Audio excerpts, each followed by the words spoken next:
Hey, Tama. Oh, yeah. Hey, Tama. Good afternoon, football fans. My name is Patrick Seals, and welcome to the Week 6 edition of me predicting how disappointed the Atlanta Falcons are going to be. This coming Sunday, we have our game against the Washington Commanders. But before we get started on any of that, it's a very gloomy day here in Atlanta, ATL, Georgia, on a Friday in a row. That's because the Braves just got eliminated by the Philadelphia Phillies last night. That's right. They beat us 3-1 in the series. Hence why I have on these sad shades.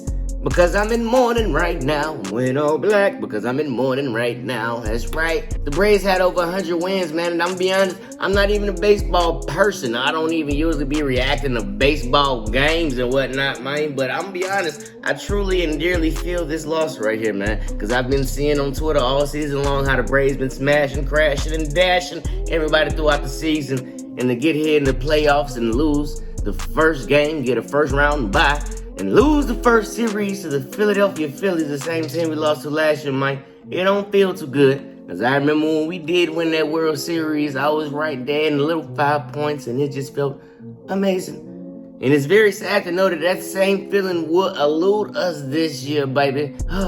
It's still chop on and go Braves. Now, to the Atlanta Falcons, I'm going to take these shades off because I do have a haircut and I want everybody to see that. And I am one of the sexiest people out here doing YouTube videos and whatnot, and I want everybody to see how I look. So yes, we play the Washington Commanders this coming Sunday in the Mercedes-Benz Stadium, and we look on to win against these fellas. I predict us to win. I predict us to have a 27-21 score on this week.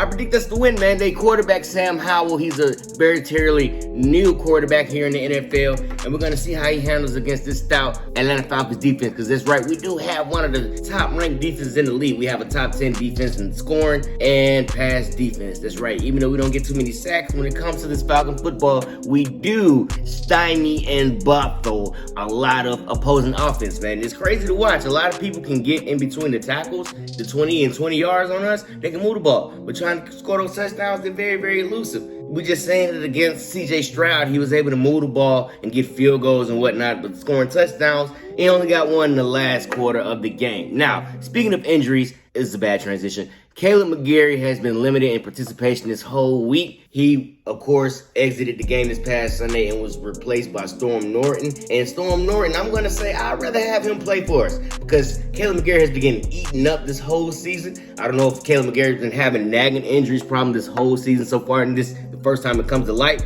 but for whatever reason, he has been getting smacked around over there on that right tackle. He's one of the main reasons why Desmond Ridder has such a high sack count this season, because he's getting smacked and pummeled and disgraced. And his backup over there, Chris Lindstrom, he's not faring too better either. He has to pick up a little bit of the slack where he can with Caleb McGarry, and it's not working to anybody's effect. So now Storm Norton has come in and he did okay. I'm going to say that. He did okay this past week, and we'll see how he does again if Caleb McGarry isn't a full go. Jonnu Smith wasn't full participation this week, as well was Bud Dupree. Bud Dupree did exit the game as well as Jonnu Smith this past Sunday against the Houston Texans, but it looks like they will be a go. We still keep our fingers crossed because you never know how these things shake out in the NFL. Anybody can be, I don't know, man. You know how it goes. So we just hope everything goes out well and we keep on moving along. So, big news. The Atlanta Falcons traded for Van Jefferson a couple days ago. We gave up a 2025 6th round and 7th round pick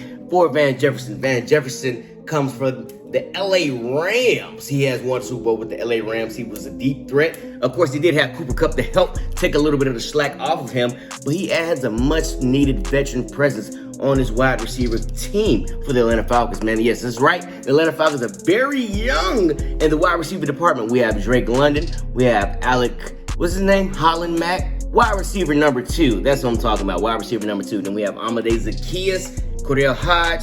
And then we're very thin when it comes to wide receiver talent over there. So adding Van Jefferson gives Desmond Ridder another option to throw the ball to.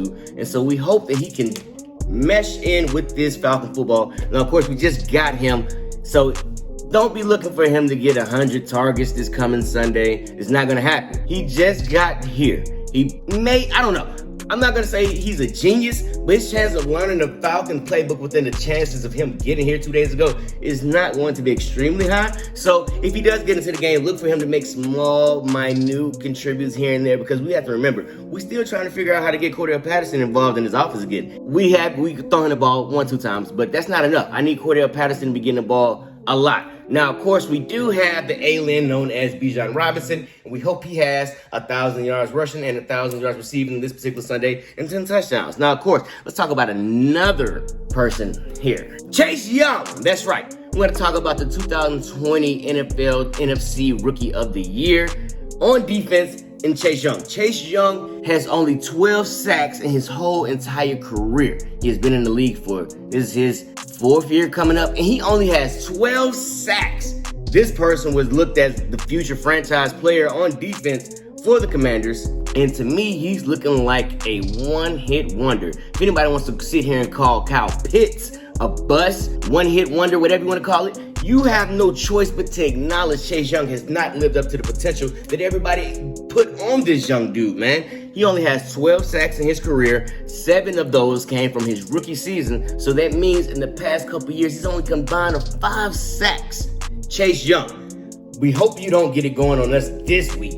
We hope we continue to keep you where you at. And of course, I think we can win this game. I think we can win this game, and I think we can get over this Washington Commanders hump, because we haven't been able to beat these dudes, man, since I went to that game. I'm not gonna lie, I probably should have just stayed home, man. If I would have known what I know now, I wouldn't have went. But it is what it is. So we here, and look, we got to beat these dudes. We ain't got no other choice. We on the roll. Desmond Ridder done got clicking. We want him to continue excelling at a high level. So with that being said, I predict Desmond Ridder to be my most disappointing player of the game, because after last week, expectations are kind of high. And to follow that up back-to-back, the pressure is going to be immense. So we're going to see if Desmond Ridder can handle that pressure. Now, of course, we are playing at home, so hopefully he continues this undefeated streak that he has going for us, man. If not, then prepare yourselves to hear everybody talking about benching him again. That's how it goes. It's a cycle. You do good, they shut up. You do bad, they come right back up with the pitchfork. So with that being said, I think my level for the disappointment will probably be a 9, because I predict us to win this game, and like I said, I predict Desmond Ridder to be my most disappointing player of the game, so I have to go with him, man. I have to go with him. So, other than that, man, y'all chop on, y'all rise up. I've been Patrick Seals. Y'all like, subscribe, share, comment. Let me know what y'all think is going to happen this week and who's going to be the most disappointing player of the game.